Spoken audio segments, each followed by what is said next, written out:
What if the strangest part of manna was not what it was, but how it worked? Think about it.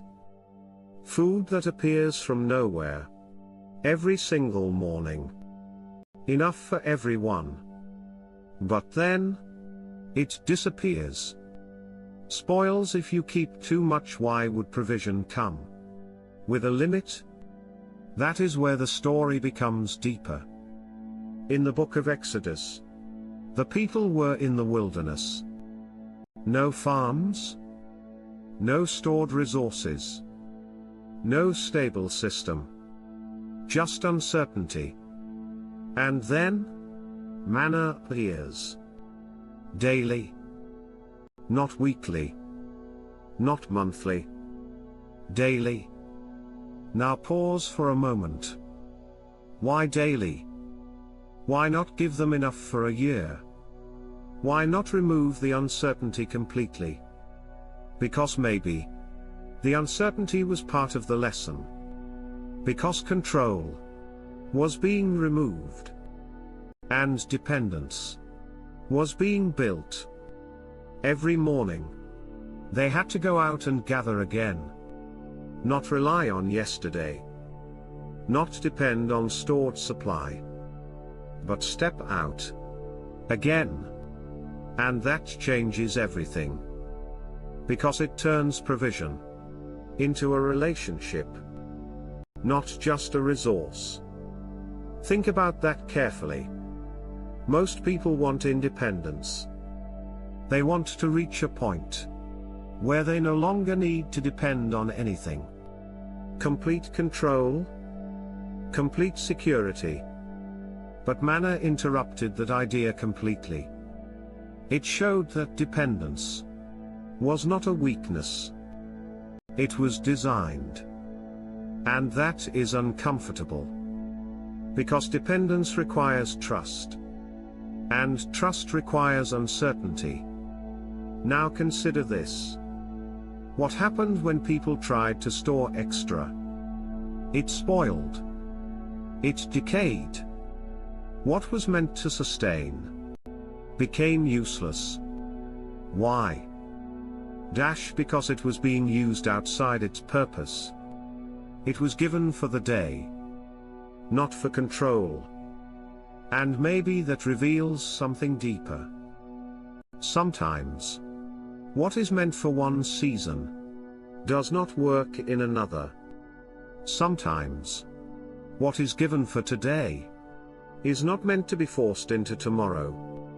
And when people try to force it, it breaks down. Think about modern life. People try to secure everything. Money, plans, outcomes. They try to remove all uncertainty. But life does not fully allow that. Because no matter how much control people build, there is always something unknown. And that is where anxiety comes from. The desire to control what cannot be fully controlled. But manna presents a different way of thinking. Receive what is needed today. Use what is given now. Trust that tomorrow will have its own provision. And that mindset changes everything. Because instead of living in fear of the future, people learn to function in the present. Now here is another detail most people miss. On one specific day, they were allowed to gather more. And it did not spoil. Think about that.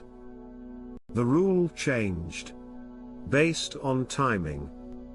Which means, even the pattern had purpose. This was not a random provision. It was structured, intentional, teaching awareness, not just survival. Because the people had to pay attention. They had to observe. They had to follow instructions carefully. And that required discipline. Not just physically, but mentally. Now step back and look at the bigger picture. Manna was not just feeding people. It was reshaping how they think. From control to trust. From fear to awareness. From independence to dependence. And that is why the story still matters. Because today, people are still trying to control everything. Still trying to remove uncertainty. Still trying to secure outcomes before they happen. But life continues to prove that not everything can be predicted. And maybe that is not a flaw. Maybe it is intentional. Because uncertainty forces growth. It forces awareness. It forces people to adapt. And most importantly, it forces people to trust. But here is the final detail that changes the entire story. Manna stopped. It did not last forever. When the people reached a new season, it ended. Now think about that carefully. The provision changed. When the environment changed. Which means the lesson was complete. They were no longer in the wilderness. They had entered something new. And what sustained them before was no longer necessary. That is where many people struggle today. They try to hold on to old systems, old methods, old forms of security, even when life has already moved forward. And that creates resistance. Because growth requires letting go. Letting go of what worked before, to embrace what is needed now. So the real question is not, what was manna? The real question is, what are you trying to hold on to?